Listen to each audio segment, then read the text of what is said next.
welcome to the Kingstar channel. So we're Reyes and Dee, and today we're with a couple of our new friends that we met on the road. Also some Kingstar owners, Mo and Christoph. So before we jump in today, tell us about yourselves. We started out together in 2014 as a couple, and we were working and traveling a lot for work, but just wanting someday to travel for fun. And finally, when we retired, that's what we started doing. Awesome. How long have you guys been retired? I retired the middle of 19 and Christoph the middle of 21. Okay. So it's new. I had to work a little longer. Yeah, great. So, I mean, obviously you're on the road now. How long have you guys been planning this? A few years. Yeah, I've probably looked at the first vehicles that we fell in love with about 3 years ago, and then seriously started looking because I then retired, and then we really started looking seriously. Went to visit several manufacturers, particularly in Colorado, and didn't quite find what we were looking for, and started looking at truck campers as an alternative. And came in an article of the 10 best truck campers online, came across Kingstar as one of the 10, and really was intrigued about the craftsmanship and small company, just starting up kind of thing. And so I called them. I called their sales line, and this lovely gentleman called me back about a half hour later, spent about 45 minutes on the phone with us. We made a date to see him in Barstow, California, on his way back from Sacramento. And we're really excited. And we went online and found a few YouTube videos and found out it was Marcus, the president of the company. We didn't even know. Yeah, I think we actually found Kingstar probably through the same online web article. I think Truck Camper Adventure. Yes, exactly. I believe. So yeah, Mellow Mike. I was talking to Mellow Mike actually at one of the expos. Didn't even know who he was, but telling him how we found out about Kingstar. He's like, "Oh yeah, I wrote that article." Oh, that's cool. So it was pretty cool. So yeah, Kingstar. Tell me a little bit. How did you decide on this platform combination? So let's start with the truck. How did you decide on this particular vehicle? We went the other way. Yeah, we found the camper first. Oh, really? Okay. Yeah, we knew we needed to wait and learn more about it because we're newbies. We've never done this before, so we thought let's find the home first and then ask. So Marcus is the one that said he loves his Ford, but he also loves his Ram. And then the discussion came up because we wanted to go to South America that we needed to look at either paying to do something to the vehicle to change the diesel or buy a gas engine. So as soon as we met Marcus and we decided on the camper, 2 days later, Christoph's on the internet searching for a gas Ford. And again, gas, because where you're going in South America, diesel's not clean usually, right? Yeah. We have ultra low sulfur here in the United States, and they have low sulfur in South America. Yeah. So it's the technical thing, but the engine management system will recognize that it's not ultra low, and it'll shut down and you're stuck. On all these new modern vehicles, like some of the old Land Rover Discoveries with those old dumpers actually work really well, and they're tractors. They're tractor motors in that case, so they can kind of run on just about anything. Yeah, exactly. Not a brand new Ford. and we were looking at one point. We were looking at 2019 or older 450s with diesel because we have a friend that could have done the reversal on all that technical stuff. Yep. But it's too much. Then you come back, we got to reverse it back from the reversing. Yes. And so the gas just seemed a lot cleaner solution, and the payload's better. Yeah. Because the gas engine weighs less than the diesel. Absolutely. Yeah. What is the payload on this pickup? GWR is 14,000 pounds, and the truck itself is 6,200. Oh, okay. Yes, you have 7,800 pounds. Yeah. Is that right? 7,800 pounds. That's really good. So our camper setup, all loaded, is probably, and wet, is probably adding about 7,000 pounds. So you could theoretically, if you did not, with the flatbed option, could carry our setup with the garage and everything on your truck. We're not a whole lot lighter than you are, actually. Oh, We weighed in at a little bit over 13,000. okay.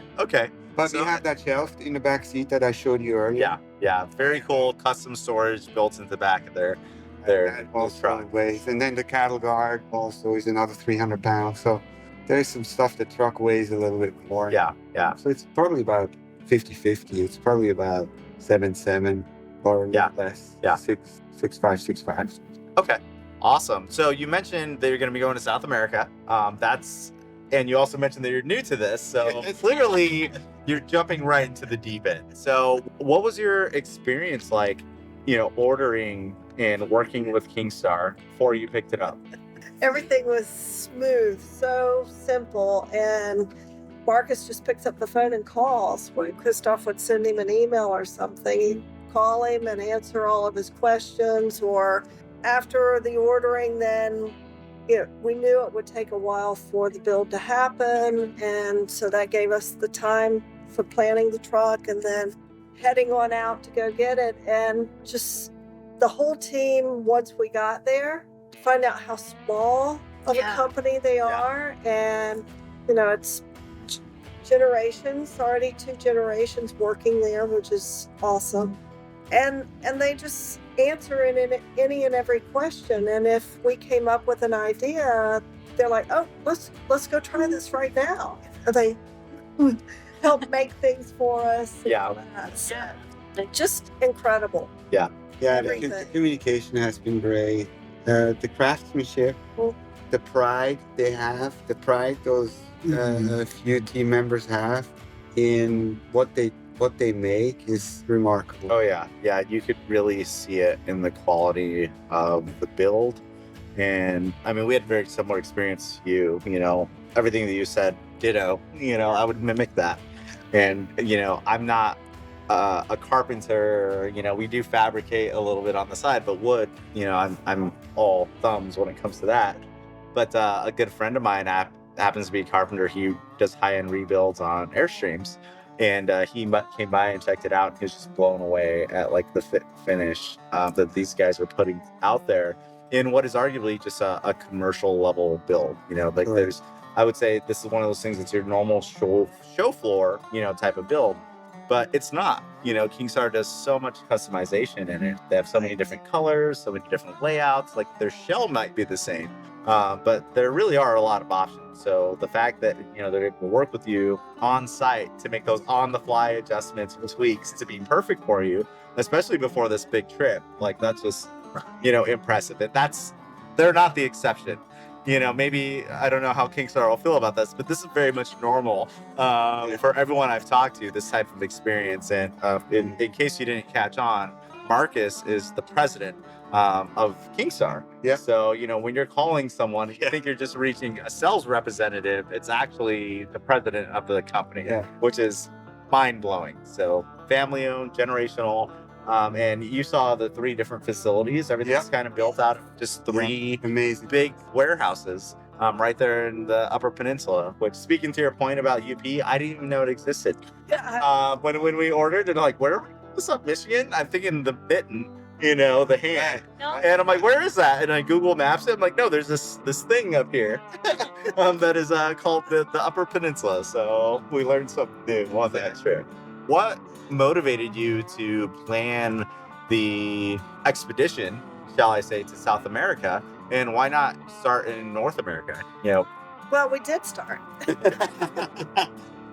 We picked it up 7 weeks ago, and we've been living in it since. Okay. But the thought is to go while we're still kind of young and agile, and you can explore the United States. North America is not as complicated to travel. So we said, you know what, let's go to South America now, and then come back and do more of the US. Yeah. So our vision from the start was that we would live in our camper for 5 years, and 2 of them in South America, roughly. People asked us, well, how long are you going to be in South America? And we're keep looking at each other, and like, we finally said, okay, from now on, we're going to say 2 years.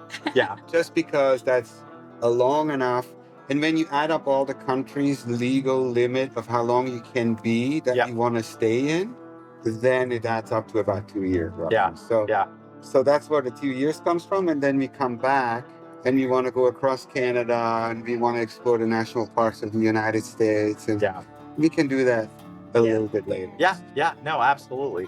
And you're 100% right. There's a lot of logistics of doing South America. By no means should anyone be turned away from that. I think it's part of the fun. But getting the visas, shipping the vehicle there, you're not driving, you can. That's a whole other challenge. But yeah, I think it is a great time to go, and it sounds like a fantastic adventure. What are the main countries that you're really excited about visiting in South America? So we had a number of different configurations of how we were going to do this, and now shipping is actually the biggest hurdle. To find a reliable shipping source. Many of the shippers don't allow any personal goods left in the camper, so we may have to crate everything. There's so much to it that now it looks like we're shipping to San Antonio, Chile. Okay. And we're starting in Chile, so we'll be in Chile probably by October, and then it's just the start of spring because it's opposite season. So we're going to go a little bit north. And then all the way down to Ushuaia, which is the southernmost point of South America. Okay. And then obviously Argentina, Patagonia, Uruguay, Brazil, southern Brazil, Paraguay, Bolivia, Peru, Ecuador, Colombia. Colombia will be the last country. And then from Cartagena, we will ship the rig back to Galveston. Oh, fantastic. And I imagine a lot of this is, as you said, you say 2 years, but there's a lot of fluidity here. Correct. I think most of the fun is actually from the journey. And, while you have big destinations in mind, it may take a week, it may take a month, it may take, however much time it takes to get there. And I think that's the smart way to travel, right? Because at that point, you're not rushed. You can really enjoy the journey and not focus on the destination, which I think we have been doing a lot during our shakedown run recently. So we're looking forward to slow down a little bit and go more at a comfortable pace, kind of what you all have been doing over the past few months, right? Yeah, exactly. Awesome. What about the actual build and living? As you move into a new home, or in this case, a new camper, you're always going to have growing pains. I feel like things settle in. What has your experience been like with the actual camper itself? We've moved a few things around just, once we moved in the day after orientation, and we brought everything with us. So we had an Airbnb and everything was laid out in, the tubs and everything that we have in the truck, and decided where things should go and all of that. And pretty much it's just a great design, where things intuitively should go. The bathroom is awesome. Yeah. We love that. We love the option also that, if you don't want to roll the toilet out in the hallway, you can just turn it. It's 360 with that. Almost, yeah. Just everything about it's a really good design. And the glide doors and the doors and all that, soft close. Just, you don't find that in a lot of the other truck campers. Yeah. It all feels kind of plastic. We looked at a lot of we did. And many competitors, if you can call them. And for me, it's all the technical stuff, right? I had to learn the panel, the electronics, the water systems. I just now that we started using the air conditioning, this is the first time we actually used the air conditioning for several hours. Yeah. Because it's hot. Yeah. And I didn't see any water come out of the drain pipe, so I'm like, oh my God, must be plugged up, right? And so I sent William a note, hey, where do I look for the drain plug on the inside? And he immediately just sends me things back. So in learning to get it off the truck and back on the truck, all those things, they're so responsive. As a matter of fact, they shipped those cameras that we were talking about earlier to us. And Tyler was on the phone with me for like a half hour, walking me through exactly how to do it and which buttons to push and everything. Come to find out, it was his day off. And I felt so bad about that. I'm like, Tyler, could have done this on Monday. Yeah. Perfectly fine. We're not in a hurry. No. This is what I do. Yeah. Right? And everybody is just Like you said, they take a lot of pride in the work, and they're very passionate about it. Very passionate about the product. Everyone, and we've interacted with Tyler. Tyler's kind of the electric guy, tech guy for Kingstar. We've installed, Starlink. I showed you our Peplink. Yeah. Installed a couple outlets or an outlet, and I talked to Tyler along the ways and throwing around ideas just to make sure what I'm thinking also makes sense. And then they're also, taking some of that feedback and incorporating it into future builds, which is, mind blowing to see that. You're not waiting a year for that next version to be updated. They're incrementally with each new build making improvement. Right. This is what a company that is on the edge Yep. and performs is about. They really know how to invent as they go. I think that part of it is also what impressed me is the fact that the first few campers, from what we gathered from comments, is the first few campers went to family members. Yeah. They did. And they lived in them and experienced them. I was in the hotel business for many years. And if you don't stay in one of your own rooms, you never know what your customers are experiencing. Yeah. And they are so on it. Yeah. Right? They're so on it. It's really terrific.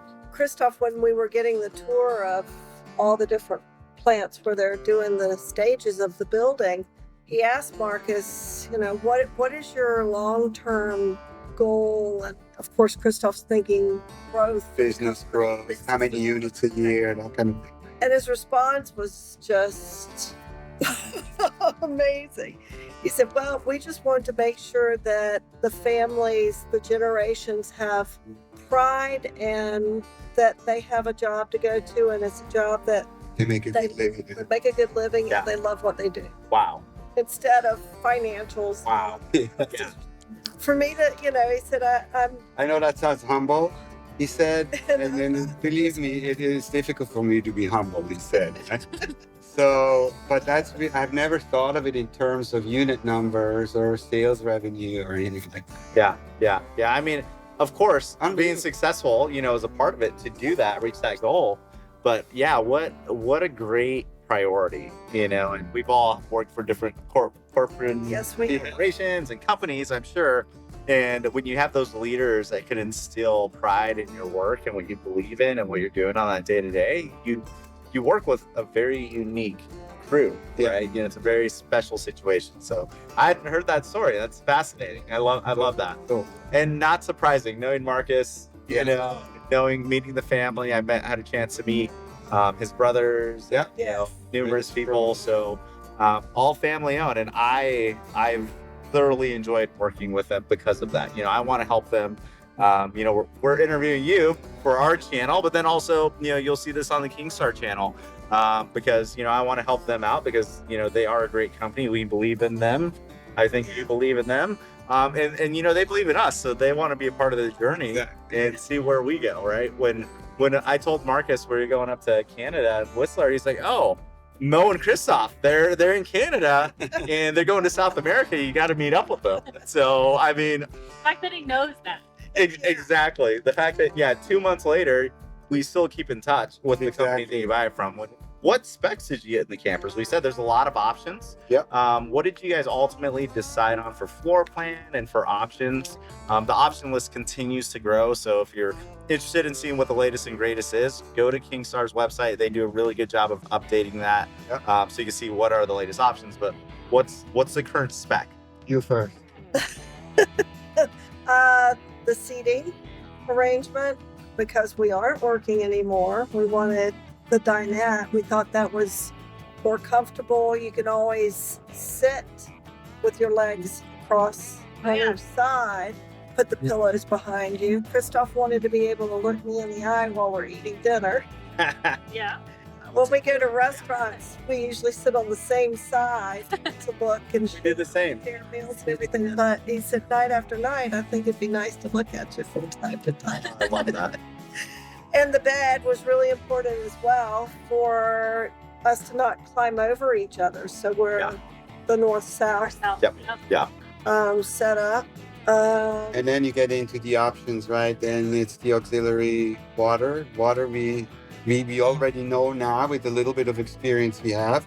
Water's going to be the thing that we need to replenish more often than electricity, right? Yeah. I mean, with the generator and the solar panels, you're pretty much set. Yeah. So how many gallons does that put you at? So that puts us at 60. And also very clever with the gravity-fed saddle tanks, right?